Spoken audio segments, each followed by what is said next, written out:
জঙ্গলের দিক থেকে একটা কিছু বড় বড় বাঘগুলা বেরিয়ে গেছে, আমার নবীকে চতুর্দিকে ঘেরাও করে নিয়েছেন বাবা। মাসুদ দেখছেন আল্লাহ গো, বাঘগুলা আমার ভাইকে ঘেরাও করেছে, হয়তো আমার ভাই বাঁচবে না। মাসুদ বকরিকে ছেড়ে দিয়া বাড়ি পালিয়ে গেল। যেমনই বাড়ি পালিয়ে গেছে, মার বুকে লেগে গেছে, মা গো সব বরবাদ হয়ে গেল মা, সব শেষ হয়ে গেল মা। কি হলো রে বেটা? বলছে না মা গো, আমরা জঙ্গলে বকরি চড়াইতেছিলাম মা, হঠাৎ করে দেখলাম মা জঙ্গল থেকে কিছু বাঘগুলা বেরিয়ে এসে আমার ভাইকে ঘেরাও করে নিয়েছে। মা গো, আমার ভাই হয়তো বেঁচে নাই। মা হালিমার মাথার উপরে মনে হচ্ছে পাহাড় চেপে গেল। আল্লাহ, ওটা আমার সন্তান নয়, ওটা আমিনার সন্তান। যদি ওই সন্তানকে কিছু হয়ে যায়, আমিনাকে মুখ দেখাতে পারবো না। মা হালিমা বলছেন বেটা তাড়াতাড়ি আমাকে জঙ্গলে নিয়ে চলো। মা বেটা মাসুদ আর হালিমা জঙ্গলের দিকে যাচ্ছেন। বাবা, তুমি প্রত্যেকদিন রাত্রিবেলা আমার কাছে থাকো, আর সকাল হইলে তোমাকে দেখা যায় না, কোথায় যাও? মাসুদ বলছে ভাই রে, আমরা তো গরিব মানুষ, রাত্রিবেলা তোমার কাছে থাকে, আর সকাল হইলে বকরি নিয়ে ময়দানে যাই, আবার সকাল সন্ধ্যা হইলে আবার তোমার কাছে এসে ঘুমাই। আমার নবী বলছে ভাই, তোমরা যখন যাচ্ছ ময়দানে, আমিও তোমাদের সঙ্গে যাব। মাসুদ বলছে মাথা খারাপ, আমার মা তোমাকে জিন্দেগিতে পাঠাবে না। বলছে ভাই রে, এক কাজ করো না, তুমি আর কয়েকটা পাড়ার ছেলে একটা দল বেঁধে আমার মাকে রাজি করো, আমাকে নিয়ে যাইতে হবে ভাই। তো মাসুদ চিন্তা করলে একবার চেষ্টা করে দেখি। তো মাসুদ কয়েকটা পাড়ার ছেলেকে নিয়ে মা হালিমার সামনে গিয়ে দাঁড়িয়ে গেছেন। আর কি বলছেন? বলছেন মা গো, কি হলো রে বেটা?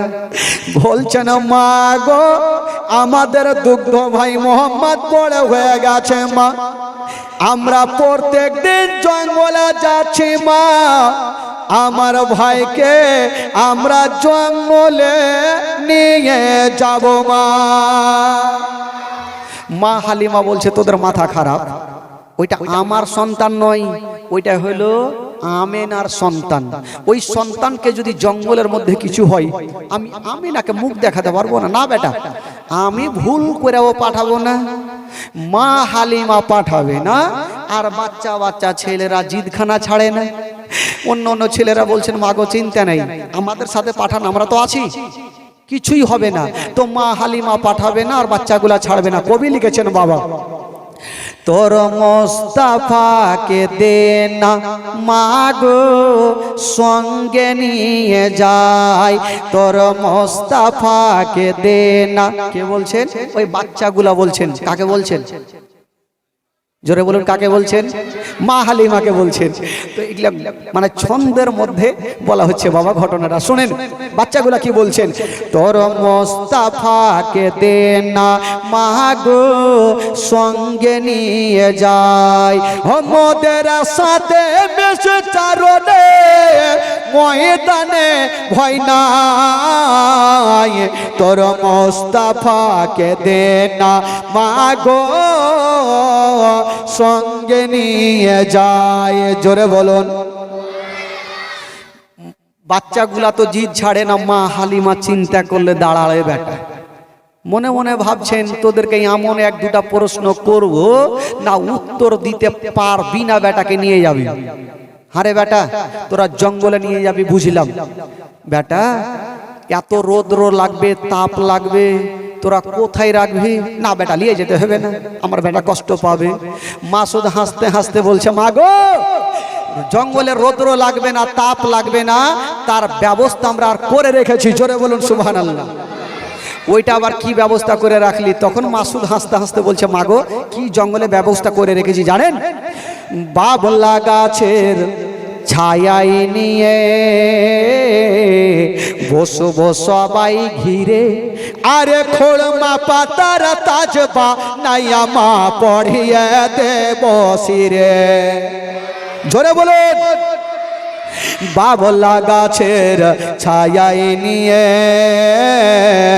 বসবো সবাই ঘিরে, আরে খোলমা পাতার তাজবা নাইয়া মা পড়িয়ে দেব শিরে, আরে হাজির রব হামেশা তার হাজির রব, হামেশা তার খেদমতে সবার।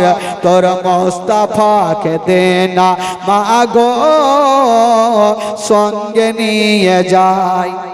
মা হালিমা ভাবছে বেটা তো উত্তর দিয়ে দিল, এবারে এমন প্রশ্ন করব জিন্দেগিতে দিতে পারবে না, আর বেটাকে নিয়েও যাবে না। কি প্রশ্ন করেছিলেন জানেন? বলছে হারে বেটা, তোরা জঙ্গলে নিয়ে যাবি বুঝলাম, বাবলা গাছের ছায়েতে লাগবি সেটাও বুঝলাম, হারে বেটা পেট তো আছে, যদি ক্ষুধা পায় তখন তোরা কি খাওয়াবি? জঙ্গলে কিছু খাবার নাই বাবা, তোরা নিয়ে যাস না। মাসুদ হাসতে হাসতে বলছে মাগো, জঙ্গলে ক্ষুধা লাগবে না, পিপাসিত লাগবে না, সেটাও আমরা জঙ্গলে ব্যবস্থা করে রেখেছি। জোরে বলুন সুবহানাল্লাহ। আবার ওটা কি ব্যবস্থা করলি বেটা? তখন মাসুদ বলছেন মাগো কি ব্যবস্থা করে রেখেছি জানেন? খেতে দেব খেজুর মেথে, ক্ষুধা যদি পাই, আরে তোমার দুধ পাতার ঠোঙায় দেব পিপাসায়। খেতে দেব খেজুর মেথে, ক্ষুধা যদি পাই, আরে তোমার দুধ পাতার ঠোঙায় দেব পিপাসায়। আরে হাজির রব হামেশা তার খেদমতে সবার। তোর মোস্তফাকে দে না মাগো সঙ্গে নিয়ে যায়। এবার শুনুন ঘটনা। মা কালিমা বলছেন বেটারে, হিয়া তো যখন ব্যবস্থা করে রেখেছো, যাও আমার লাডলা দুলারাকে নিয়ে যাও, আমার কলেজের পাড়াকে নিয়ে যাও। ও বেটারা, তবে একটু সাবধানে থাকিও। বাবা গো, আমার নবীকে নিয়ে জঙ্গলে চলে গেছেন বাবা। যেমনই জঙ্গলে যেতে নাই, অন্য অন্য ছেলেরা চতুর্দিকে খেলাধুলা করছেন বাবা, আর আমার নবী মুস্তাফা একটা গাছের তলাতে দাঁড়িয়ে আছেন। যেমনই দাঁড়িয়ে আছেন বাবা, অন্য অন্য ছেলেরা খেলাধুলা করতে ছিল। হঠাৎ করে দেখা গেল জঙ্গলের দিক থেকে একটা কিছু বড় বড় বাঘগুলা বেরিয়ে এসে আমার নবীকে চতুর্দিকে ঘেরাও করে নিয়েছেন বাবা। মাসুদ দেখছেন আল্লাহ গো, বাঘগুলা আমার ভাইকে ঘেরাও করেছে, হয়তো আমার ভাই বাঁচবে না। মাসুদ বকরিকে ছেড়ে দিয়া বাড়ি পালিয়ে গেল। যেমনই বাড়ি পালিয়ে গেছে, মার বুকে লেগে গেছে, মা গো সব বরবাদ হয়ে গেল মা, সব শেষ হয়ে গেল মা। কি হলো রে বেটা? বলছে না মা গো, আমরা জঙ্গলে বকরি চড়াইতে ছিলাম মা, হঠাৎ করে দেখলাম মা জঙ্গল থেকে কিছু বাঘগুলা বেরিয়ে এসে আমার ভাইকে ঘেরাও করে নিয়েছে। মা গো, আমার ভাই হয়তো বেঁচে নাই। মা হালিমার মাথার উপরে মনে হচ্ছে পাহাড় চেপে গেল। আল্লাহ, ওটা আমার সন্তান নয়, ওটা আমেনার সন্তান। যদি ওই সন্তানকে কিছু হয়ে যায়, আমেনাকে মুখ দেখাতে পারবো না। মা হালিমা বলছেন বেটা তাড়াতাড়ি আমাকে জঙ্গলে নিয়ে চলো। মা বেটা মাসুদ আর হালিমা জঙ্গলের দিকে যাচ্ছেন বাবা।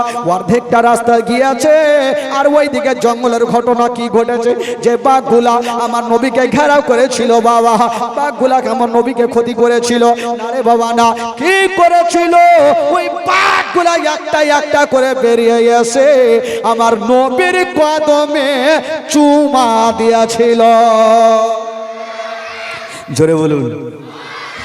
বাঘগুলা বেরিয়ে এসে আমার নবীর কদমে চুমা দিয়েছিলেন। জোরে বলুন সুবহানাল্লাহ। চুমা দিয়ে সব বাঘগুলা লাইন ধরেছে।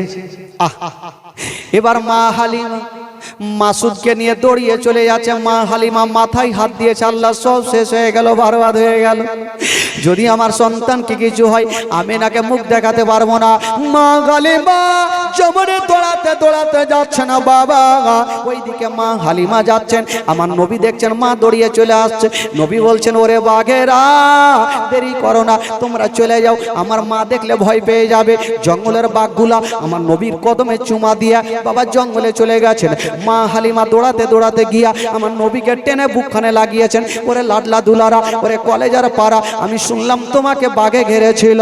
আমার নবী বলছেন, মা গো তুমি যা শুনেছো সত্য কথা শুনেছো মা, আমাকে বাঘে ধরেছিল মা, তবে মা গো আমার কোনো ক্ষতি করেনি গো মা। কি করেছিল রে বেটা? বলছেন মা গো একটা একটা করে বাঘগুলা এসে মা আমার কদমে চুমা দিয়েছিল। জোরে বলুন। আচ্ছা বলুন তো ভাই, আমাদের আর আপনাদের বাঘ যদি জঙ্গলে পেয়ে যায় তো চুমা দিবে? কেউ মনে করেন বাথরুম করছেন বাগানে, আজকাল তো বাথরুম শহরে বাড়ি বাড়ি হয়ে গেছে, ধরেন বাগানে বাথরুম করছেন, আর পিছনে ঘুরে যদি বাঘকে দেখেলেন তো লুঙ্গি ঠিক থাকবে? লোটা গোটি কার কুণ্ঠে যাইবে জান বাঁচা। কেমন আমার নাবিকে একটা বাঘ পর্যন্ত চিনে, জোরে বলুন সুবহানাল্লাহ।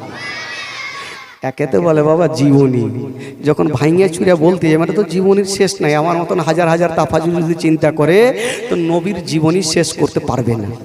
বাবা গো, এবার কি করলেন? মা হালিমা মাথায় হাত দিয়েছে, আল্লাহ গো আমি বুঝে গেলাম আমার বেটাকে কোনো মারাত্মক জিন ভূতে ধরেছে, নচেত বাঘ কখনো বেটাকে আমার ছাড়ে, কদমে চুমা দেয়।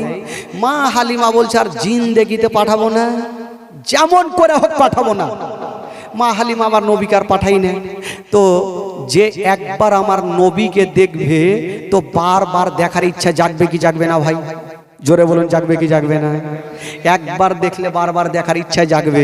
তো বাঘগুলা তো একবার দেখেছে, 3 মাস হয়ে গেল 4 মাস হয়ে গেল নবীর সঙ্গে দেখা হয় না। তো বাঘগুলো একটা মিটিং করেছে, হারে নবীকে ঠিক 3-4 মাস আগে দেখলাম, আর কি দেখা হবে না? তো বাঘগুলা বলছে হালিমা পাঠাই না তো কি করে দেখবো? তো বাঘের মধ্যে আলোচনা হলো, এক কাজ কর, চল হাড়মাড়িয়া যাবো, হালিমার বাড়িতে ঢুকবো, নবীকে দেখবো, জিয়ারত করে চলে আসবো। ডিসিশন হয়ে গেল ভাই।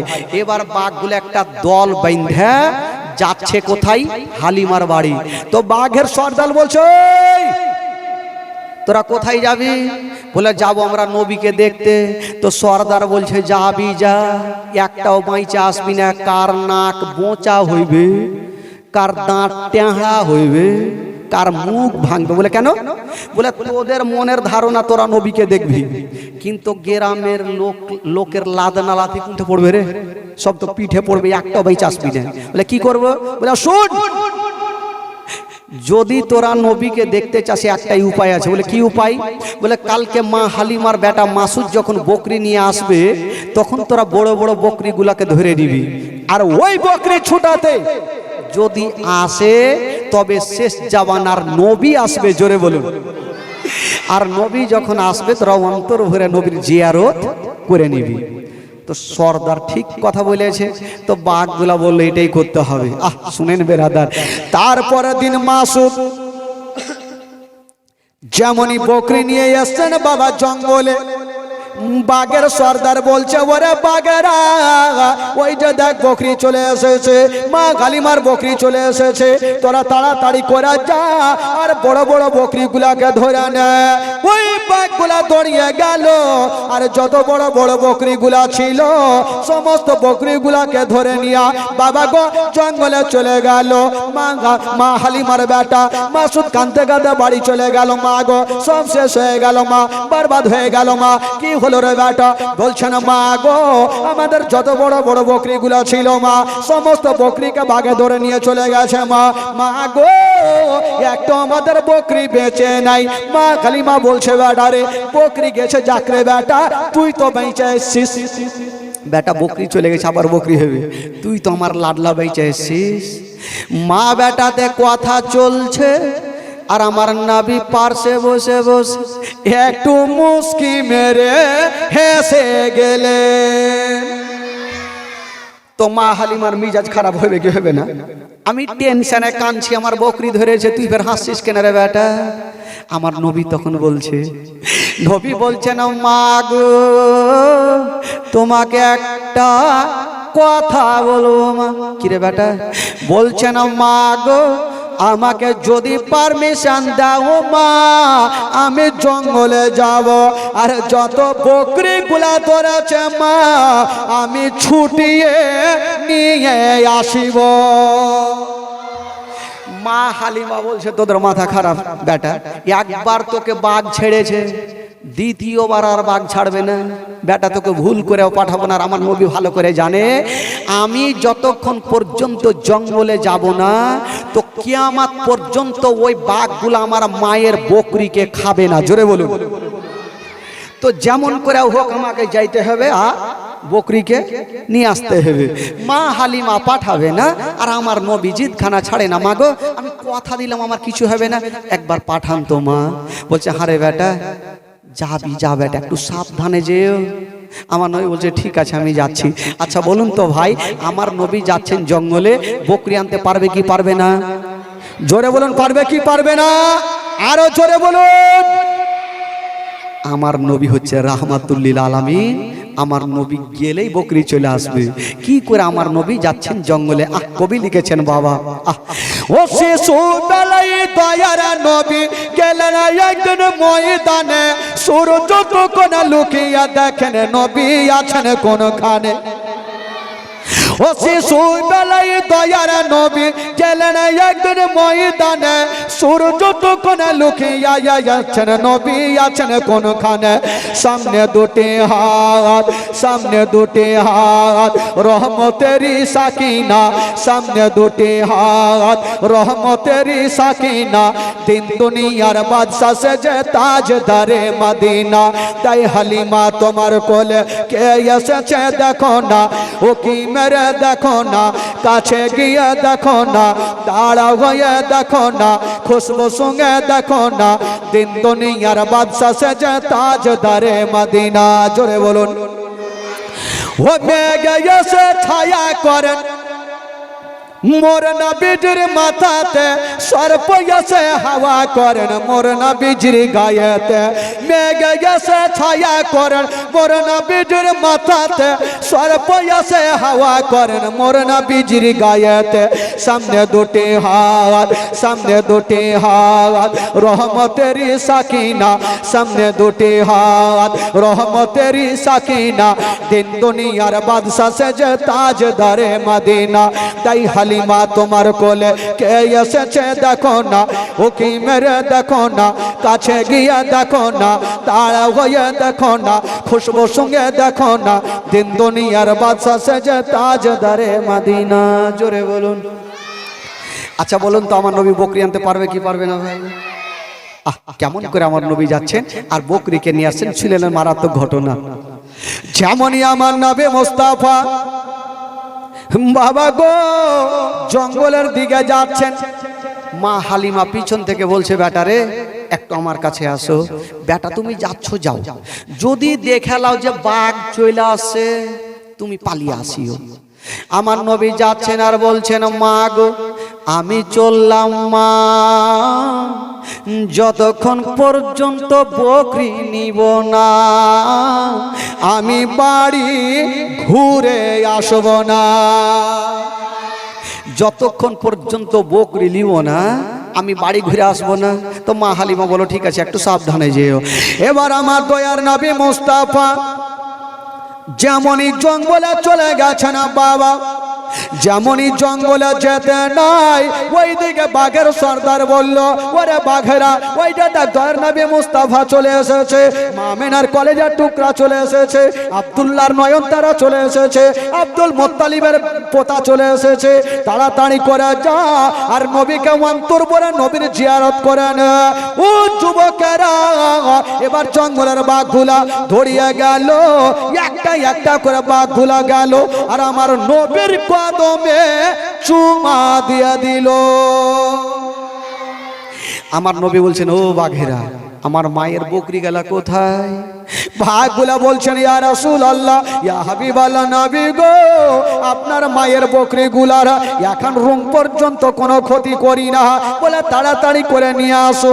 বাঘগুলা দৌড়িয়ে গেল আর যত বকরি গুলা ছিল সমস্ত বকরি গুলা এনে আমার নবীর সামনে লাইন লাগিয়ে দিল। বাঘগুলা বলছেন ইয়া রাসূলুল্লাহ বেয়াদব ক্ষমা করবেন নবী গো, আমাদের বকরি খাওয়ার ইচ্ছা ছিল না, আমাদের ইচ্ছা ছিল আপনার সঙ্গে দেখা করা। জোরে বলে তার জন্য তো বকরিগুলা ধরেছিলাম। বাবা গো জঙ্গলের বাঘগুলা আমার নবীর কদমে চুমা দিয়া বাবা জঙ্গলে চলে গেল আর আমার নবী মুস্তাফা ওই বকরিগুলাকে নিয়ে মা হালিমার কাছে ঘুরে গেল। মা হালিমা মাথায় হাত দিয়েছে, আল্লাহ বুঝলাম বেটাকে না হলে ছেড়েছে বাঘে, বকরি পর্যন্ত ছেড়ে দিল। আল্লাহ আমাকে কি দিয়েছে সন্তানকে? তবে একটা কথা বলেন তো ভাই, মা নবী যার কাছে থাকবে তার লাভ হবে না লস হবে গো? একটু জোরে বলুন। লাভ হবে, লস জীবনে হবে না। তো মা হালিমার লাভ হয়েছিল না লস হয়েছিল ভাই? মা হালিমার বাড়িতে উন্নতি হতে লাগলো, বরকত হতে লাগলো, বড় লোক হতে লাগলো। তো কিছু কিছু লোক আজকাল দেখবেন সমাজের মধ্যে কেউ যদি বড় লোক হয় তো আশেপাশে কিছু লোক থাকবে যে ই কি করছে, বড় লোক হয়ে চলে যাচ্ছে, একে কি করে ছোট লোক বানাবো, মানে দুশ্মনী শুরু করে। তো মা হালিমা যখন বড় লোক হতে লাগলো তো আশেপাশের কিছু মেয়েরা চিন্তা করলে যে একে কি করে হালিমাকে গরিব বানা যাবে। আবার আলোচনা হয়েছে, হারে যেদিন থেকে ওই ছোট্ট সন্তানটাকে নিয়ে এসছে সেই দিন থেকে হালিমা বড় লোক হয়েছে। যদি পারিস তো ওই সন্তানটাকে ভাগা, না হলে আরো বড় লোক হয়ে যাবে। বলে ঠিক আছে নাকি, তাহলে কি করা যাবে? আবার কিছু কিছু সন্তানগুলা মাগুলা ডেকে বলছে, হারে বেটা তোরা কি যেই জায়গাতে ওই হালিমার বকরিগুলা চড়ছে, তার বেটারা চড়াচ্ছে, সেখানে তোরা ছাড়িস না? বলছে ছাড়ছি। আরে বেটা তো সন্ধ্যার সময় তোদের বকরি হাফ প্যাট হয়ে থাকছে আর মা হালিমার বকরি ফুল প্যাট কেন? এক কাজ করিস তো, কালকে যেখানে হালিমার বকরি চড়বে তোরাও সেখানে ছাড়বি। তারপরের দিন আবার গেল বকরি নিয়ে, সেখানে ছাড়লো। সন্ধ্যার সময় যখন আসেন মা হালিমার বকরি ফুল প্যাট আর অন্যদের বকরি হাফ প্যাট, আরও এদের প্যাট ফুলে গেল। এ সন্তানটার লেগেই হয়েছে মনে হয়। কি করব? সন্তানটাকে ভাগাইতে হবে। এরা দল বাইন্ধে কিছু মা বহিনের আলোচনা শুরু করলো কি করে সন্তানটাকে ভাগাবো। ইনারা দল বানতে থাক। এবার চলুন মক্কা নগরের ঘটনা শুনুন। ওইদিকে আমেনা বলছেন, ওগো শ্বশুর আব্বা, আব্বা গো অনেক দিন থেকে আমার বেটার খবর নেওয়া যায়নি, হালিমা দুগ্ধপান করাচ্ছে কি করাই না, একটু খবরটা নেন না? ঠিক আছে মা, চিন্তা করো না। একটা বেটাকে ডাকছেন আব্দুল মোতালেব আব্বাসকে, ও বেটা আব্বাস যা, আর তুই তোর ভাতিজার খবর লিয়াই। আব্বাস বলছে ঠিক আছে আব্বা যাবো। একবার ঘরের মধ্যে গেল আর ঘর থেকে একখানা 3 কেজি ওজনের তরবারি নিয়ে আসিল। আব্দুল মোত্তালিব বলছে, আরে বেটা তোর ভাতিজাকে দেখতে যাবি তো তরবারি কি করবি? বলছে না আব্বা গো আমি হলাম কোরাইশ বংশের ছেলে। আব্বা গো আমি এখান থেকে যাব মক্কা নগরে, যদি কোন দুশ্মন আমার সামনে আক্রমণ করে তবে আমি তরবারি খানা কাজে লাগাবো। তার জন্য আব্বা তরবারি খানা নিলাম। ঠিক আছে যাও তোমার ভাতিজাকে দেখে আসো। আব্বাস বাবা গো সকাল সকাল 8টা বাজতে বাজতে যেন ওই মা হালিমার দেশে পৌঁছে গেল। যেমনই যেতে নাই একটা মেয়েকে ডাক দিলেন, বলছেন বহিন একটু আমার কাছে আসো। একটা মেয়েকে ডাক দিয়েছে, আর যে এমনই মেয়েকে ডাক দিয়েছে গো, যে মেয়েটাকে ডাক দিয়েছে ওটাই হলো মাইমুনা কুটনি। আচ্ছা এই গ্রামে মাইমুনা কেউ আছে নাকি? থাকলে ফের রেগে যাবে খালা, গাল দিও না খালাকে, নাম আছে তাই বলতে হয়েছে। ওই মেয়েগুলাই ছদ্মবেশী করে চাল খেলছিল যে সন্তানটাকে ভাগাবো কি করে। আর ওই মেয়েটাকে আব্বাস ডাকছে, বহিন একটু এদিকে আসো তো। আসলো। হ্যাঁ গো এখানে হালিমার বাড়ি কোনটা? ও আরো পেট ফুলে গেছে।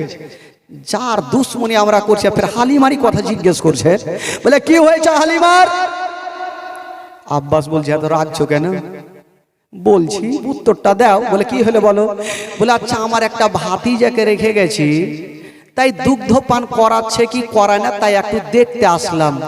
ওই মেয়েটা ভাবলে সুযোগ লিও, এই আব্বাসকে এমনই তেল মধু পড়া খাওয়াবো যেন উনার ভাতিজাকে হালিমার কাছ থেকে আজকে নিয়ে চলে যায়। ওই মেয়েটা ভাবছে এমনই একে তেল মধু খাওয়াবো আর যেন না রাখে। জিজ্ঞেস করছেন হ্যাঁ গো আপনারা কাজ কাম পাননি? বলে কেন? বলে এমনই মেয়েকে দিয়ে গেছেন যে মেয়েটা আপনার ভাতিজাকে সকাল বেলাতে ঝুলনাতে রেখে দেয় আর মাঠে বকরি নিয়ে যায়, আবার সন্ধ্যার সময় আসে। সারাদিন আপনার ভাতিজার ঝুলনা বন্ধ থাকে। ঝুলনা বুঝলেন তো? ঝুলনা কি কহে আপনাদের ভাষায়? ঝুলনাই বলে। আমাদের বাড়িতে কি বলে জানেন? আমাদের বাদিয়েতে বলে ঝুল্লু। তো ঝুলনা হিলতে থাকে আব্বাসের কিন্তু মিজাজ খারাপ। আমার ভাতিজার ঝুলনা হিল বন্ধ থাকে সারা দিন। বলে হ্যাঁ আব্বাস একটু চালাক, তো ঠিক আছে তুমি বলছো, তোমার কথা শুনে লাভ না, আগে নিজের চোখে দেখবো তারপরে আক্রমণ করব। কোনটা হালিমার বাড়ি? বলে ওইটা। ঠিক যেমনই আব্বাস যাচ্ছেন বাবা, দেখছেন বাইরে থেকে তালা মারা। আব্বাস চিন্তা করলো ঠিকই তো, মেয়েটার কথা সত্যি। জালনাটা খুলে দেখছেন একটা ঝুলনাতে আমার নবী আরাম করছেন, আর একটা ঝুলনাতে মা হালিমার বেটা মাসুদ আরাম করছেন, আর দুইখানা ঝুলনা বন্ধ আছে। আব্বাস গেটে বসলো, তারওয়ারি নিয়ে বসলো। আজকে হালিমার মাথা যতক্ষণ কাটবো না আমি বাড়ি ঘুরে যাব না। আমার ভাতিজাকে নিয়ে খেলাধুলা। আব্বাস রাগের মাথায় বসে আছে। ভাই সকাল থেকে দুপুর হলো, দুপুর থেকে সন্ধ্যা হচ্ছে, ঠিক সূর্য ডুবতে যাবে, মা হালিমা বকরি নিয়ে দুলদুল করে চলে আসছেন। আব্বাস বলছেন হালিমা দাঁড়িয়ে যাও। মা হালিমা আব্বাসকে দেখে একদম থমকে দাঁড়িয়ে গেল। ব্যাপার কি? বলে ভাইজান আপনি কখন আসলেন? বলছেন হালিমা আগে উত্তর দাও, আমার ভাতিজাকে তোমাকে কিসের জন্য দিয়ে গেছি? বলে কিসের জন্য? দুগ্ধ পান করাতে, আদর করাতে, আদর যত্ন করতে। বলে তুমি আমার ভাতিজাকে সকাল বেলাতে ঝুলনাতে রেখে দাও, আর সারাদিন ময়দানে থাকো, আবার সন্ধ্যাতে আসো, আমার ভাতিজার ঝুলনা কেটা হিলাই। মা হালিমা হাসতে হাসতে একটা উত্তর দিয়েছিলেন, কি জানেন? মা হালিমা বলছেন ভাইয়া গো, তবে একটা কথা শুনালেন, সকাল বেলাতে আপনার ভাতিজার ঝুলনা খানা হিলিয়া যায়, আর সন্ধ্যার সময় এসে দেখি আপনার ভাতিজার ঝুলনা হিলতে থাকে। জোরে বলুন, জোরে বলুন। ভাইয়া গো সকাল বেলাতে হিলিয়ে যাই, সন্ধ্যার সময় এসে দেখি তো আপনার ভাতিজার ঝুলনা হিলছে। আব্বাস ভাবলে একে এখনই মার্ডার করে দিব না, কি করবো রে? ও তো নিজের চোখে দেখলে জালনা দিয়ে ঝুলনা বন্ধ, আর ই বলছে সারাদিন হিলতে থাকে। হালিমা দরজা খুলে দেখাও, যদি ঝুলনা হিলে তোমার জান বাঁচলো, আর না হিলে আমার কাছ থেকে তোমাকে কেউ বাঁচাতে পারবে না। মা হালিমা চাবিটা নিয়েছেন বাবা, আর তালাতে ভরে দিয়া যেমনই ঘুরাতে যাবে, মা হালিমা বলছেন আল্লাহ গো ও গো রব্বুল আলামিন। মা হালিমা 1 টাকা 100 টাকা করছে, আজকে যদি ঝুলনা না হিলে আমার আর জীবন বাঁচবে না। মা হালিমা বলছেন আল্লাহ তুমি প্রত্যেক দিন গিলিয়া দাও, আজকে ও ঝুলনা গিলিয়া দাও। মা হালিমা দোয়া করছেন, এবার তালাতে চাবিটা ভরেছেন, যেমনই ঘুরিয়ে দিয়েছেন বাবা, এবার পাল্লাটা সরাতে যাবে। যার দুনিয়াতে কেউ নাই, তার আছে মহান আল্লাহ। আমার আল্লাহ বলছেন ও জিবরাইল দেরি করো না। কি হলো? আল্লাহ বলে তাড়াতাড়ি করে যাও। আল্লাহ গো কোথায় যাব? বলো তাড়াতাড়ি করে যাও, হালিমার ঘরে চলে যাও, যেই ঘরে আমার নবী আরাম করেছেন, যেই ঘরে আমার নবী যেই ঝুলনাতে আরাম করছেন, ওই ঝুলনা খানা হেলিয়া দাও। জিবরাইল বলছেন আল্লাহ গো আমি কত জোরে যাব?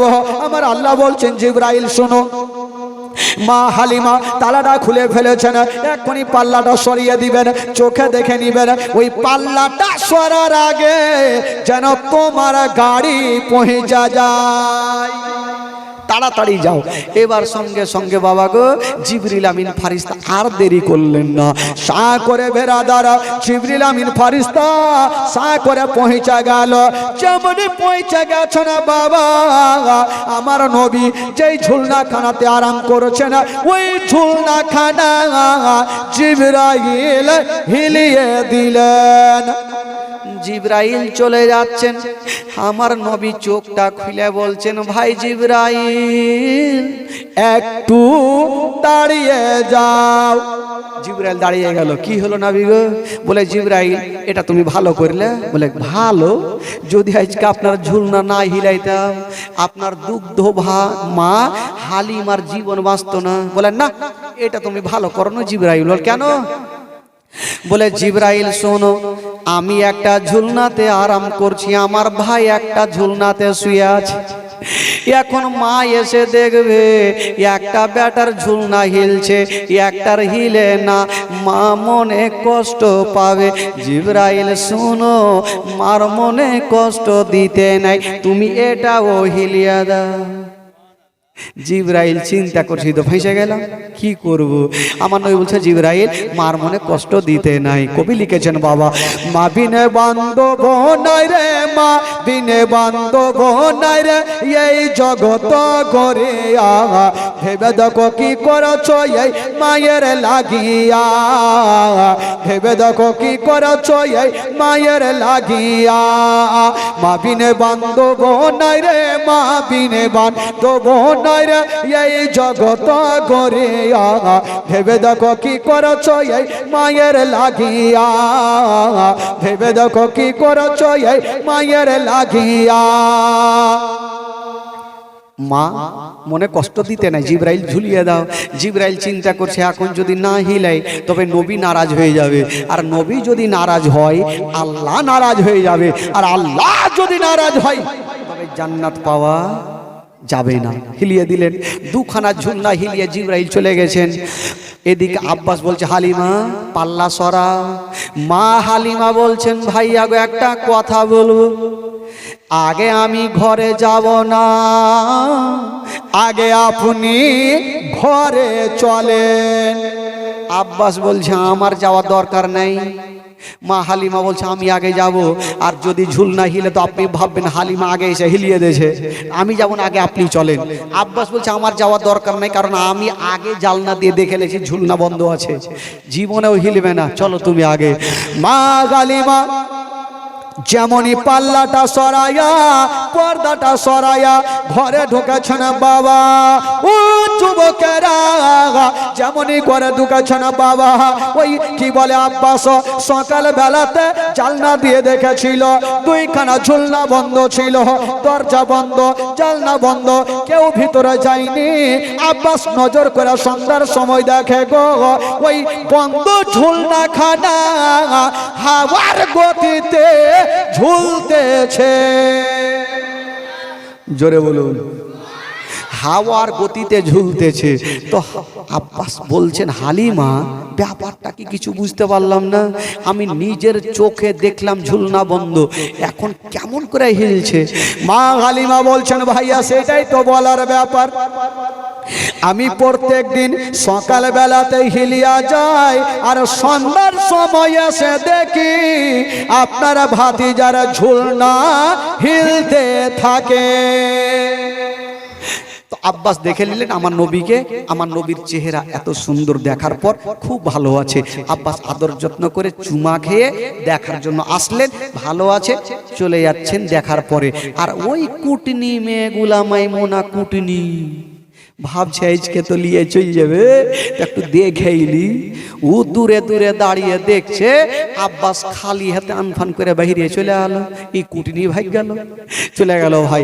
তো এবার আব্বাস একটু দূর আগিয়ে গিয়ে আবার ঘুরে আসছে, আইসা হালিমাকে বলছে কেন জানেন হালিমা, আমি একটু আগিয়ে গেলাম তো বাচ্চাগুলাকে দেখলাম কে মেলার পুতলা, কে মোটর সাইকেল, কে আর কিছু নিয়ে খেলছে, তো তুমি তো সারাদিন ময়দানে থাকছো আর আমার ভাতিজা বাড়িতে ঝুলনাতে, তো আমার ভাতিজার খেলনাগুলা তো দেখতে পাই না, কি নিয়ে খেলে। মা হালিমা বলছেন ভাইয়া গো তবে একটা কথা শুনালেন, আপনার এ ভাতিজার খেলনা কোনো মেলাতে পাওয়া যাবে না, আপনার এ ভাতিজার খেলনা কোনো দোকানে পাওয়া যাবে না, আপনার এ ভাতিজার খেলনা কোনো জায়গাতে পাওয়া যাবে না। বললো কেন? বললো ভাইয়া গো আপনার ভাতিজার খেলনা মেলার খেলনা দরকার পড়বে না, পুতলার খেলা দরকার পড়বে না, মোটরসাইকেল খেলা দরকার পড়বে না, তবে কি খেলে? বলছেন ভাইয়া গো আপনার ভাতিজা যেই ঝুলনাতে শুয়ে থাকে নিজের দিনের শাহাদত আঙ্গুলি খানা যেদিকে হিলিয়া দেয় আসমানের চন্দ্র সেই দিকে ঝুঁকে যায়। জোরে বলুন, যেই দিকে হিলিয়া দেয় আসমানের চন্দ্র সেই দিকে ঝুঁকে যায়। তো যার ইশারাতে আসমানের চন্দ্র হিলবে তার জন্য দুনিয়ার খেলনার কোনো দরকার পড়বে ভাই? লাগবে না। বাবা গো, এ বন্ধুগণ, বাবাজি একবার মহব্বতে বলে দিন তো সুবহানাল্লাহ। একটু জোরে বলুন সুবহানাল্লাহ। চলুন তো ভাই এই গভীর রাতে একটু মদিনা থেকে ঘুরে আসি, আপনাদের মনটা একটু চাঙ্গা করে দিই। তারপরের ঘটনা কি ঘটছে বলবো, একটু গোটা মাজমা আমার সাথে পড়ুন।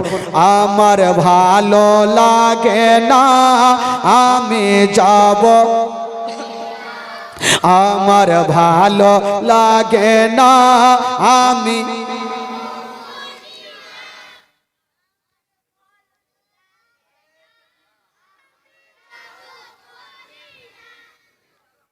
শুইতে যান না সবাই, শুইতে যান, এই করলে কাজ হবে। আচ্ছা, যারা 5 ওয়াক্ত নামাজ পড়ছেন একটু হাত তুলে দেখান তো ভাই, তুলেন তুলেন, লজ্জা না, কেন লজ্জা করবেন? 1 2 3 4 5 30টা। আচ্ছা, যারা পড়ে না তারা একটু হাত তুলেন চট করে, যারা পড়ে না হাত তুলেন, এদিকে যারা পড়ে না হাত তুলেন তো ভাই। আগে মাগে ব্যাপার খারাপ, একটাও না। আর মা বহিনেরা তো 6 ওয়াক্ত করে পড়ছে, এরা জীবনে নামাজ ছাড়েনি। একটা লোক জানেন শ্বশুর বাড়ি গেছে, ও জীবনে নামাজ পড়েনি ভাই। তো শ্বশুর বাড়ি গেছে শুক্রবারের দিন, ওর শালা বলছে, এই বহনু, কি বলে বহনু বলে না কি বলে আপনাদের দিকে, কি বলে? বহনু বলে না, অন্য কিছু বলে, জামাইদা বলে এ বহনু। বলে কি হলো রে শালা? বলে আজকে কি বার? বলে আজকে শুক্রবার।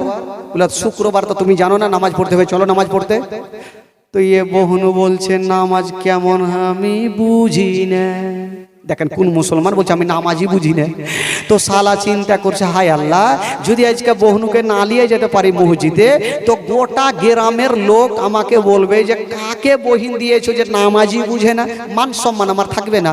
তো বহনুকে ঘরের মধ্যে বসে বসে বুঝাইছে, এ বহনু চলো না মসজিদে চলো। বলে আমি নামাজ বুঝি না রে ভাই, কেমন করে যাব? বলে বুঝতে হবে না, মসজিদে চলো, যে যেমন করবে তুমি দেখা দেখি তেমন করে ঠুক ঠুক করে চলে আসবা, এরকম নামাজ। বললো হ্যাঁ, শালা শিখিয়েছে যে যেমন করবে তুমিও তা করবে। মসজিদে চলে গেছে আর প্রথম গিয়েছে, আর ইমাম সাহেবের পিছনে দাঁড়িয়ে আছে বেচারা বয়স্ক ইমাম, 2টা দাঁত ছিল। নামাজ শুরু করেছে। প্রথম রিকাতে যেমনই সিজদা থেকে মাথা তুলবে, ওই মোটা বুদ্ধা বহনুর পাছাতে কার একটু মাথা লেগেছে। ই ভাবলো শালা বলেছে যে যেমন করবে তেমন করবে, আমার পাছাতে কেউ মারলে আমি কার পাছাতে মারবো?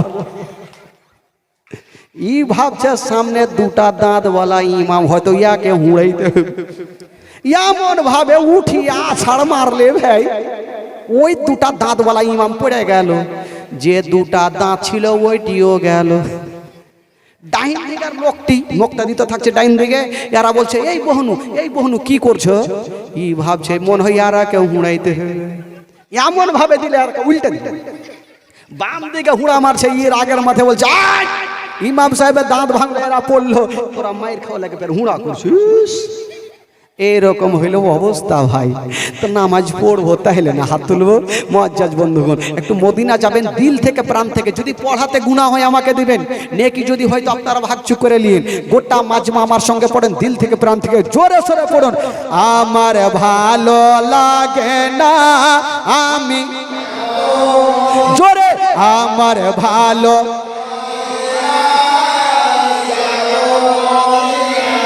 মাইকটা রেখে দেন, মাইকটা রেখে দেন। এদের আওয়াজটা দেখি আছে না শুইতে গেছে সব? আওয়াজটা আছে না আপনারা শুইতে গেছেন? দেখি পরিচয় দেন, কপিটোলার মাটি থেকে, নতুন টোলার মাটি থেকে, জোরে জোরে বলুন আমার ভালো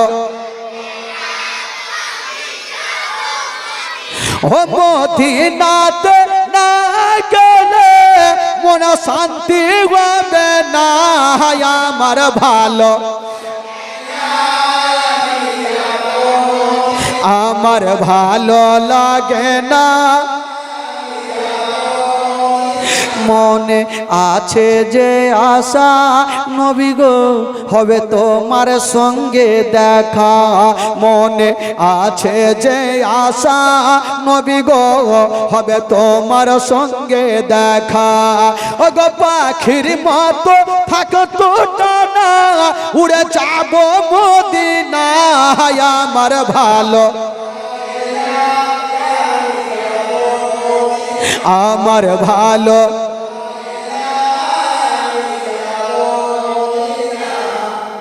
এদিকের লোকটি কিন্তু কহে না এদিকে একটাও কহে না এই আপনারা বলবেন না ভাই এদিকে আর এই টোলা বলিয়েন না তো এই টোলাকে দেখছি আপনারা আছেন না উড়ে গেছে হ্যাঁ আপনারা দেখেন বলেন তো দিল থেকে দেখি এদিক ওদিকে বলবেন স্টেজেও বলবেন না বলেন দেখি আমার ভালো লাগে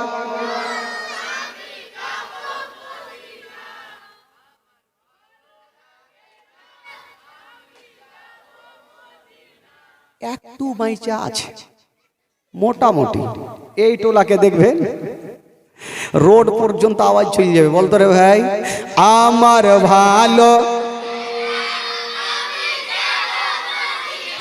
মদিনাতে না গেলে মনে শান্তি হবে না আমার ভালো লাগে না আমার ভালো লাগে না আমি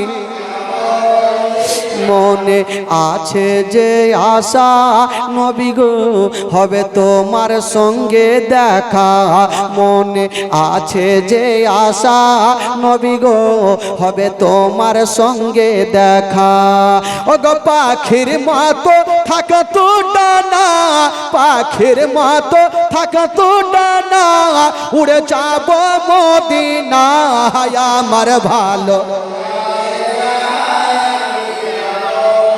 জোরে জোরে আমার ভালো লাগে না মদিনাতে না গেলে মন শান্তি হবে না আমার ভালো লাগে না পাঁচ ওয়াক্ত নামাজ যারা করিবেন আদায় পাঁচ ওয়াক্ত নামাজ যারা করিবেন আদায় ওগো নামাজ না পড়িলে পারে নামাজ না পড়িলে পারে নেকি মিলবে না আমার ভালো আমার ভালো লাগে না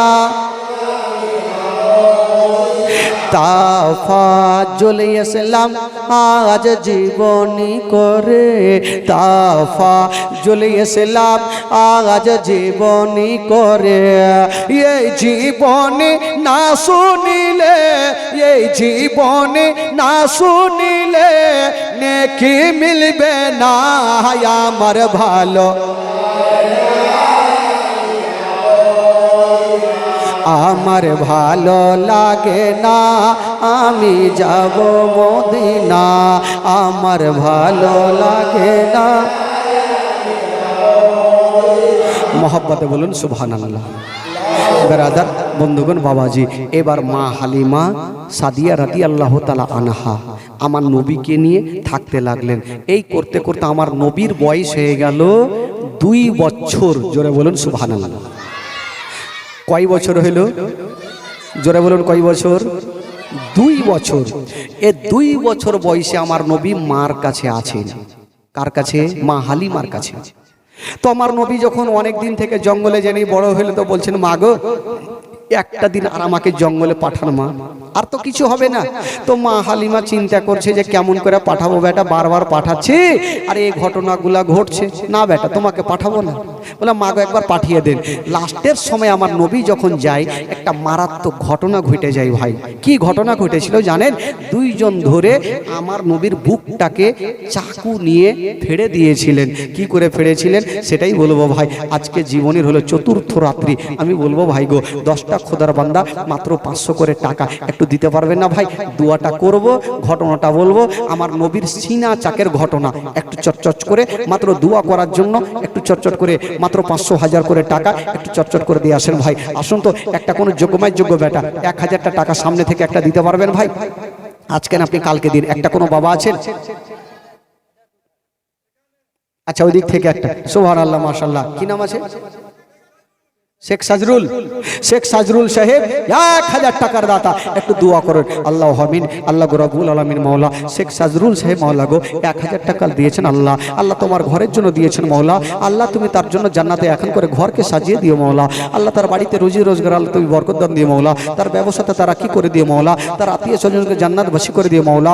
আমির সুম্মা আমিন। বাহাকে লা ইলাহা ইল্লাল্লাহু মুহাম্মাদুর রাসূলুল্লাহ সাল্লাল্লাহু আলাইহি সাল্লাম। আচ্ছা, আরেকজন হবে না ভাই? 1,000 টাকা কি আবার হবে না? এদিক থেকে তো আরো অনেক আছেন, একজন কি হবে না ভাই? আজকে যদি না থাকে আপনি কালকে দিয়ে। সামনে থেকে আছেন একটা কোন খোদার বান্দা 1,000টা টাকা এই পবিত্র সভায় আল্লাহর ঘর মসজিদের জন্য 1,000 টাকা দিতে পারবেন? একটু হাত তুলুন ভাই, জোর করে নিব না, মন থেকে প্রাণ থেকে যদি আপনি দিতে পারেন। কারণ কালেকশন পরেও হবে, শুধু একটু দুয়ার জন্য আমি আবদার করেছি। একটা কোন খোদার বান্দা যোগ্যময় যোগ্য বেটা 1,000টা টাকা একটু হাত তুলবেন না, পিছন থেকে সামনে থেকে যে পারবেন। আচ্ছা, রবি সাহেব, সুবহানাল্লাহ, রবি সাহেব 1,000 টাকা দোয়া করেন, সবাই হাত তুলেন। আল্লাহ আমিন। আল্লাহ গো, রবি ভাই সাহেব মাওলা গো 1,000 টাকা দান করেছেন আল্লাহ। আল্লাহ যে আশা নিয়ে দান করেছেন মাওলা, তার দানকে তুমি কবুল করে নাও। তার মনের বাসনাকে আল্লাহ তুমি পূরণ করে দাও। আমার রবি ভাইয়ের বাড়ি থেকে অসুস্থ থাকে মাওলা, তাকে তুমি সুস্থ বানিয়ে দাও। আমিন সুম্মা আমিন। বাহাকে লা ইলাহা ইল্লাল্লাহু মুহাম্মাদুর রাসূলুল্লাহ সাল্লাল্লাহু তাআলা সাল্লাম। আমি বলবো কমিটি ভাই, আপনারা একটু চাদর নিয়ে বা বস্তা নিয়ে একটু মা বন্ধুর তরফে চলে যান। আর খালাকে লক্ষ্মীর ভান্ডারের টাকা গেলে একটু চটচট করে পাঠিয়ে দেন খালা। মাত্র 3টা মিনিট সময় দিলাম, ততক্ষণ একটা তোরা বস, একটা ইংরেজি গজল বলবো, ততক্ষণ আপনারা চটচট করে যা পারবেন 2 টাকা 5 টাকা 10 টাকা 1 মাসের লক্ষ্মীর ভান্ডার 2 মাসের লক্ষ্মীর ভান্ডার চটচট করে পাঠিয়ে দেন খালা। দেরি করিয়েন না, একটু চটচট করে দিকে যান। তো আমার মা বহিনের দেওয়ার জন্য সব টাকা নিয়ে এসে কিন্তু লেওয়ার লোক নেই। একটু কমিটি ভাই একটু যান, চটচট করে যান তো দেখি, চারিদিকে একটু ছিটিয়ে যান। কমিটি ভাইকে বলবো যে আপনারা বড় বড় বস্তাগুলো নিয়ে যান। হ্যাঁ, প্রচুর টাকা নিয়ে এসে বস্তাগুলো নিয়ে যান আর তাড়াতাড়ি করে নিয়ে চলে আসেন। আমি বলবো এই সামনে দিক থেকে এদিক থেকে দুটাই 1,000 হইলো। আচ্ছা, এদিক থেকে 1,000 টাকা হইলো না? কেউ একটু দোয়া করবো ভাই, মেহমানের দোয়া আল্লাহর দরবারে কবুল হয়। একটা কোনো ভাই চাচা হবে না? 1,000 টাকা একটা কোনো ভাই আমার চট করে হাত তুলুন দেখি। এ মৌলানা সাহেব, আমি আমার মার জন্য 1,000 টাকা দান করলাম, হবে না ভাই?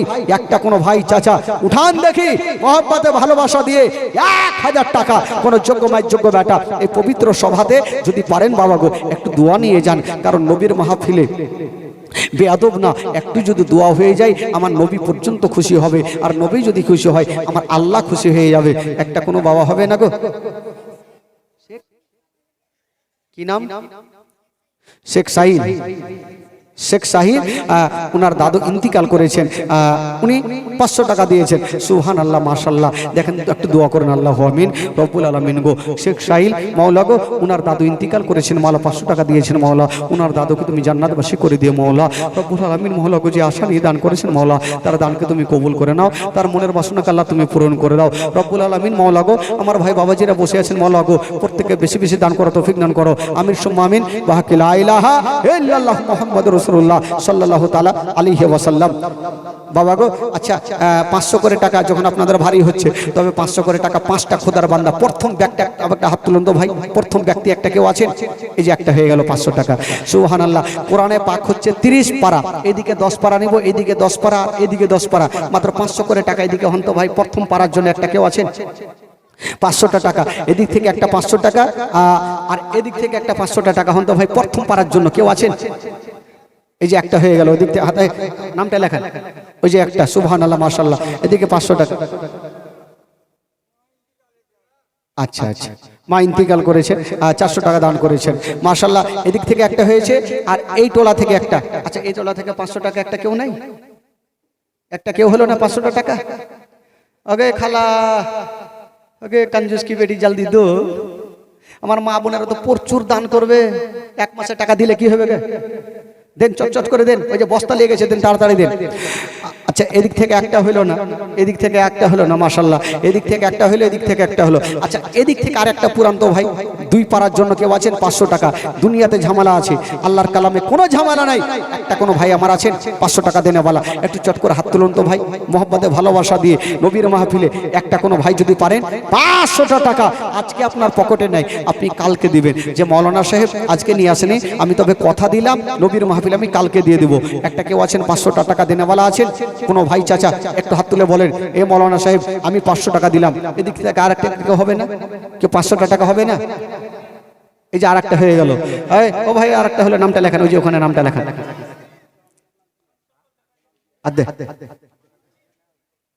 হ্যাঁ হ্যাঁ দিয়েছি, নামটা লেখান। ও খালা কেউ 500 টাকা হইবে গে খালা? ওদিক থেকে কেউ একটা দিতে পারবেন? আছেন কোনো মা আছেন? বিড়ি বাঁধা টাকা গেলা নেই? বিড়ি বাঁধা গজল আমাকে কহি দিয়ে বাচ্চু 500 টাকা দিয়েছেন, সুবহানাল্লাহ মাশাআল্লাহ। তবে এদিকে দুটা হইল আর এদিকে দুটা হইল, আর এই টোলাতে একটা হইল না। 500 টাকা হবে না ভাই? এই টোলাতে কেউ নাই, দিনাওয়ালা কেউ নাই, 500 টাকা দিতে পারবেন না? এই টোলা থেকে এই দিক থেকে দুটা হইল, এদিক থেকে দুটা হইল, মাশাআল্লাহ। মা বোনদেরকে বলবো যে ওই দিকে আমার মা বোনেরা আছেন, একটা কোনো মা 500 টাকা দিতে পারবেন খালা? একটু ইশারা করেন তো মাকে, কালকে কষ্ট করে দিয়েন মা, বিড়ি বাইনা বাইনা দিয়েন খালাকে। একটা কোনো মা যদি পারেন একটু ইশারা করেন, আমার কমিটি ভাই যাচ্ছে একটু 500 টাকা একটু পাঠান। এদিক থেকে একটা কোনো মা নাই 500 টাকা পাঠাইতে পারবে না? ওই খালা 500 টাকা লাগবে খালা, বেশি লাগবে না, একটু চটচট করে পাঠান গে খালাকে।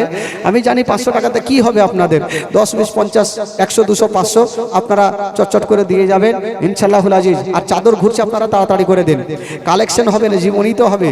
শুধুমাত্র 2 মিনিট দোয়া করার জন্য একটু শুরু করলাম, কারে রাত্রি 12টা 12:15 হতে চললো।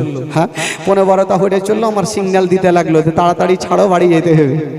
তবে আসুন যারা দিয়েছেন একটু তাদের জন্য মন খুলে প্রাণ খুলে আগে দোয়া করে নিব, তারপরে ইনশাআল্লাহুল আজিজ যে ঘটনাটা বলছিলাম যে আমার নবী যাচ্ছেন, আমার নবীর কি বলে বুকটাকে চিরে দিবেন। কেটা চিরবেন, কিভাবে চিরবেন, সেই ঘটনাটা আপনাদের সম্মুখে বলবো। তবে ভাই বাবাজি যারা শেষ কাইসুল সাহেব 500 টাকার দাতা, কাইসুল সাহেব 500 টাকার দাতা, মাশাআল্লাহ। এই খালি ব্যাগ নিয়ে ঘুরছে, আল্লাহ টাকা দেয়নি।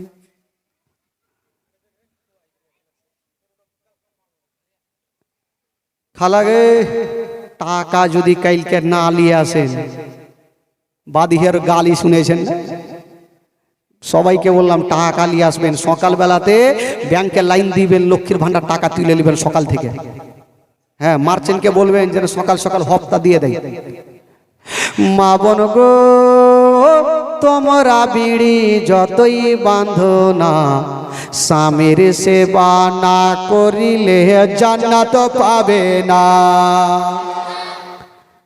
ওয়ার্ঘে গজল ওগুলো ইয়ারা ফের সুবহানাল্লাহ কত কইছে, তাল মারছে। একবার জোরে বলুন সুবহানাল্লাহ। মা বোন গো তোমরা বিড়ি যতই বাঁধো না, স্বামীর সেবা না করিলে জান্নাত পাবে না। মা বোন গো তোমরা বিড়ি যতই বাঁধো না, নামাজ রোজা না করিলে বরকত হবে না।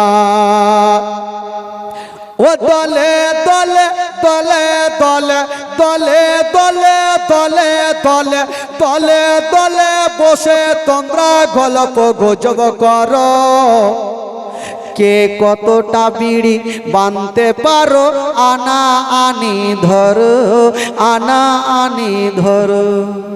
আচ্ছা এদিকে বিড়ি বানা চলে ভাই, চলছে। 3-4টা মা বসে গেল গোল হয়ে আর বাঁধছে, তেরা কাত্তাটি বাঁধা হুয়া।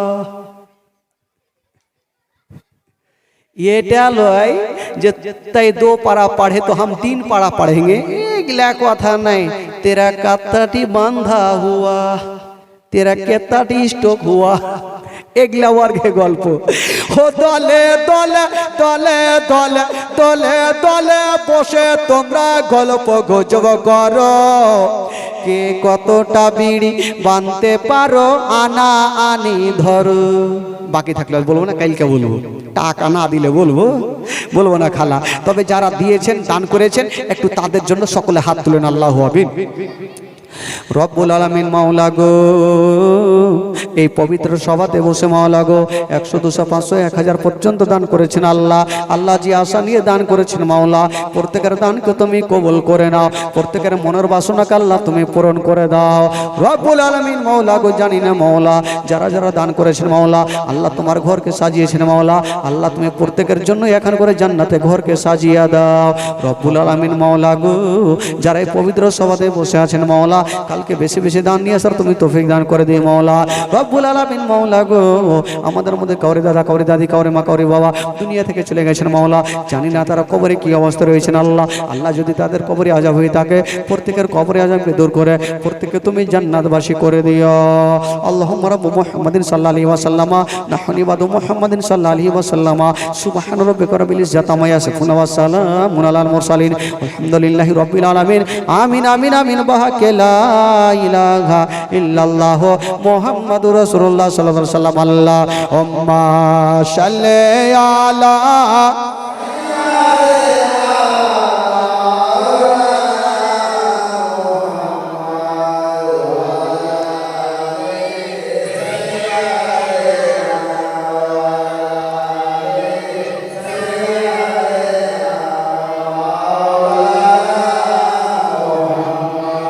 বেরাদার বন্ধুগণ, এবার আমার নবী কোথায় যাবেন ভাই? আমার নবী কোথায় যাবেন? জঙ্গলে যাবে। কি ঘটনা ঘটছে বেরাদার বন্ধুগণ। বাবাজি আমার নবী যেমনই জঙ্গলে পৌঁছে গেছেন, মাসুদার পাড়ার ছেলেরা একদিকে বকরি চড়াইতেছিল, খেলাধুলা করছিল, আর আমার নবী একটা গাছের তলাতে দাঁড়িয়ে আছেন বাবা, পাথরের ওপরে। হঠাৎ করে মাসুদ দেখছেন আমার ভাই দাঁড়িয়ে আছেন, আর জঙ্গলের দিক থেকে দুটা লোক চলে আসলো, সাদা পোশাক পরে দুটা লোক চলে আসলো। মাসুদ দেখছেন আল্লাহ ওই দুইটা লোককে আমি চিনি না, ওই দুইটা লোক কেন আমার ভাইয়ের কাছে আসলো? মাসুদ দাঁড়িয়ে দাঁড়িয়ে দেখছেন ব্যাপারটা কি। ওই দুইটা লোক আসার পরে আমার নবীর হাতখানা ধরেছেন, আর বাবা জঙ্গলের দিকে নিয়ে চলে যাচ্ছে না। যেমনই জঙ্গলের দিকে নিয়ে চলে যাচ্ছে না, মাসুদ পিছনে পিছনে চলে যাচ্ছে। আমার ভাইকে কোথায় নিয়ে যাচ্ছে জানি না। যেমনই জঙ্গলের দিকে নিয়ে চলে গেল, একটা পাহাড়ের উপরে উঠে গেছে। মাসুদ দূর থেকে দেখছে আমার ভাইকে কেন পাহাড়ের উপরে নিয়ে যায়। একটু দূর আগিয়ে গেছেন, মাসুদ পাহাড়ের উপরে উঠে গেল। দেখছেন আল্লাহ আমার ভাইকে কোথায় নিয়ে যাবে। হঠাৎ করে দেখা গেল একটা বিশাল বড় পাহাড়ের উপরে উঠে একটা পাথরে আমার নবীকে শুইয়ে দিয়েছেন, আর ব্যাগটা খুলে দিয়া একখানা ছোরা চাকু বার করে নিল। মাসুদ দেখছেন আল্লাহ ছোরা চাকু কেন বার করলো, আমার ভাইকে কি কাটবে বাবা গো। সঙ্গে সঙ্গে মাসুদ দেখতেছিল, আর ওই দুই ব্যক্তি ছোরাখানা বার করে নিয়ে আমার নবীকে শুইয়ে দিয়েছেন, আর আমার নবীর বুকটাকে লম্বা করে ছিঁড়ে দিলেন। বুকটাকে লম্বা করে ছিঁড়ে দিয়েছেন, বুকটাকে যেমনই কেটে দিয়েছেন বাবা, কি একটা কালো মতো বার করে, কি একটা কালো মতো বার করেছেন বাবা, আর সুন্দর করে সেলাই দিবে। তবে বেরাদার মাসুদ যখন দেখছেন আমার ভাইয়ের বুকটাকে ছিঁড়ে দিয়েছেন, মাসুদ কাঁদতে কাঁদতে পালিয়ে গেল। আল্লাহ গো সব শেষ হয়ে গেল, আল্লাহ আমার ভাই আজকে বেঁচে নাই। মা হালিমার বুকখানে লেগে গেছে, মা গো আজকে শেষ হয়ে গেল মা। মাসুদ কাঁদছে আর বলছে মা গো আজকে আমি নিজের চোখে দেখলাম মা। কি হলো রে বেটা? বলছো না মা গো আমি জঙ্গলে দেখলাম মা, আমার ভাইকে দুইজন ব্যক্তি পাহাড়ের উপরে নিয়ে গেল মা, আমার ভাইয়ের বুকটা ছিঁড়ে দিয়েছে মা, আমি নিজের চোখে দেখেছি মা। মা হালিমা কাঁদতে কাঁদতে যেন বাবা গো জমিনে পড়ে যাচ্ছে। মা হালিমা বলছেন আল্লাহ গো এটা আমার সন্তান নয়, আমার সন্তান নয়, ওটা হলো আমেনার সন্তান। এ সন্তানকে যদি কিছু হয়ে যায় আমি আমেনাকে মুখ দেখাতে পারবো না। ও বেটা মাসুদ রে তাড়াতাড়ি করে আমাকে নিয়ে চলো। মাসুদ আর মা হালিমা জঙ্গলের দিকে চলে যাচ্ছেন বাবা। আর ওইদিকে জঙ্গলের ঘটনা, যেই দুইটা লোক আমার নবীর বুকটাকে চিরে দিয়েছিল, একটা কালো মতো কি বার করে ফেলে দিল আর সুন্দর করে ধুয়ে আমার নবীর বুকটাকে সেলাই করে দিয়েছেন। এখন পর্যন্ত কোনো দাগ নেই, সেলাই করে চলে গেছেন। আমার নবী পাহাড়ের উপরে বসে আছেন। মা হালিমা দৌড়াতে দৌড়াতে গিয়া আমার নবীকে টেনে বুকে লাগিয়েছেন। ওরে লাডলা দুলারা, ওরে কলেজার পাড়া, ওরে নয়রের তারা, আমি শুনলাম বেটা তোমার বুকটাকে চিরে দিয়েছিল। মা হালিমা দেখছেন এখন পর্যন্ত রক্ত লাগা। আমার নবী বলছেন মা গো আমার বুকটা চিরে দিয়েছিল মা, কি এমন জিনিস পার করে দিয়া আবার সেলাই করে দিয়েছে মা। তবে মা গো একটা কথা বলে দি মা, আমার বুকটা চিরে সেলাই করেছে মা, আমার কোনো ব্যথা লাগেনি মা, আমার কোনো ব্যথা লাগেনি মা। বাবা গো আমার নবীর প্রথম সিনা চাক হয়ে গেল।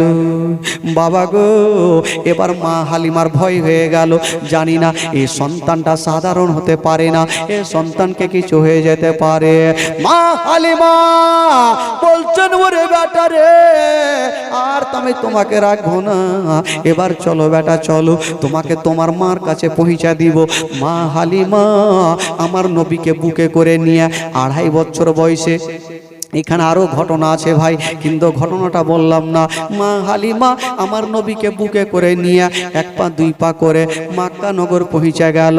যেমনই মক্কা যাওয়া মা হালিমার সামনে দাঁড়িয়ে গেছেন, মা আমেনার সামনে দাঁড়িয়ে গেছেন। মা আমেনা বলছেন কি ব্যাপার বহিন তুমি চলে আসলে? মা হালিমা বলছেন আমেনা এই যে তোমার ছেলেকে নিয়ে নাও, আমি তোমার ছেলেকে ফেরত দিলাম। মা আমেনা আমার নবীকে টেনে বুকে লাগিয়েছে না। আব্দুল মুত্তালিব দেরি করলেন না, বেশ কিছু উপহার এনে সামানপত্র এনে কিছু টাকা পয়সা এনে মা হালিমার সামনে রেখে দিয়েছেন। বেটি হালিমা তুমি বেতনের চিন্তা করছিলে রে মা, এই যে যাও তোমার সামনে অনেক কিছু ঢেলে দিলাম, যা তুমি নিয়ে যেতে পারো নিয়ে যাও। মা হালিমা বলছেন আব্বা গো আমি যা পেয়েছি এই ছেলেকে রেখে অনেক পেয়ে গেছি আব্বা, আর আমার কোনো জিনিসের দরকার নেই আব্বা গো, আমি কোনো জিনিস নেব না।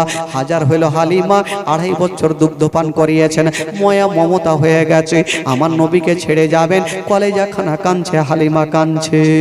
আমার নবী হালিমার দিকে দেখছেন, চোখ ভরা পানি, বুক ভরা ব্যথা। আমার নবী সব বুঝতে পারে না। আমার নবী বলছেন মা তুমি কান্দিও না মা, তুমি বাড়ি যাও মা। একটা কথা তোমাকে বলে দিলাম মা, মা গো বাড়ি যাও মা, যদি কোনোদিন বিপদে পড়ে যাও মা আমার নামখানা স্মরণ করে নিও মা, তোমার সমস্ত বিপদ দূরে সরে যাবে মা। আমার নামখানা স্মরণ করিও মা, আমার নামখানা স্মরণ করলে মা তোমার বিপদ দূর হয়ে যাবে মা। মা হালিমা যখন চলে যাবে আমার নবীকে টেনে একবার বুকখানে লাগিয়েছেন। 2 বছর ধরে আদর যত্ন করেছেন, ময় মমতা বসে গেছে। আমার নবীর বুকখানে লাগাইয়া আমার নবীর গালে মুখে চুমা খাচ্ছেন আর বলছেন বেটারে ওরে লাডলা দুলারা, ওরে কলেজার পাড়া, আমি তোমাকে 2.5 বছর ধরে দুগ্ধ পান করালাম বেটা, যদি বলাতে চলাতে কোনো ভুল টুটি হয়ে থাকে বেটা তুমি আমাকে ক্ষমা করে দিও। আমার নবী বলছেন মা, মা গো তুমি কোনো ভুল করনি মা, তুমি আমাকে আদর করেছো, যত্ন করেছো, ভালোবেসেছো মা। মা গো তুমি চিন্তা করিও না মা, আমার জন্য দোয়া করিও। মা হালিমা সেখান থেকে ফিরে যাবে। আব্দুল মুত্তালিব বলছেন বেটি নাও তুমি কিছু নিয়ে যাও, কিছু টাকা পয়সা নিয়ে যাও। মা হালিমা বলছেন ও আব্বা গো, আব্বা গো আমি যা পেয়েছি অনেক পেয়েছি, আর আমার কোনো জিনিসের দরকার নাই। মা হালিমা আমার নবীকে রেখে দিয়ে মা হালিমা 1 পা 2 পা করে বাড়ির দিকে চলে গেলেন। বাবা মা হালিমা চলে গেলেন বাড়ি। মা হালিমার গল্প শেষ হয়ে গেল। এবার শুনুন আমার নবী কার কাছে থাকলেন বলুন? কার কাছে? মা হালিমার, মা আমেনার কাছে আমার নবী থাকতে লাগলেন। দিন যাই সময় কাটে, দিন যাই সময় কাটে, আস্তে আস্তে মা আমেনার কাছে থাকতে থাকতে আমার নবীর বয়স হয়ে গেল 6 বছর। জোরে বলুন সুবহানাল্লাহ। কয় বছর হইল? নবীর যখন 6 বছর বয়স মা আমেনার কাছে আমার নবী থাকতে লাগলেন। বাবা গো, আবার এখান থেকে ঘটনা আবার আগামীকাল আপনারা শুনতে পাবেন। সকলে দাঁড়িয়ে যান আর সালাত ও সালাম পড়ুন। ইয়া নবী সালাম।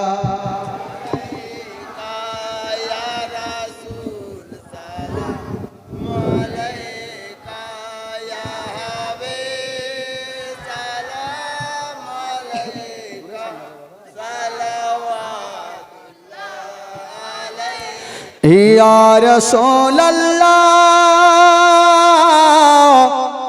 ইয়া হাবিবে নবীজির আব্বা আব্দুল্লাহ, নবীজির মাতা আমেনা, নবীজির তোদমা হালিমা, নবীজির রওজা মদিনা।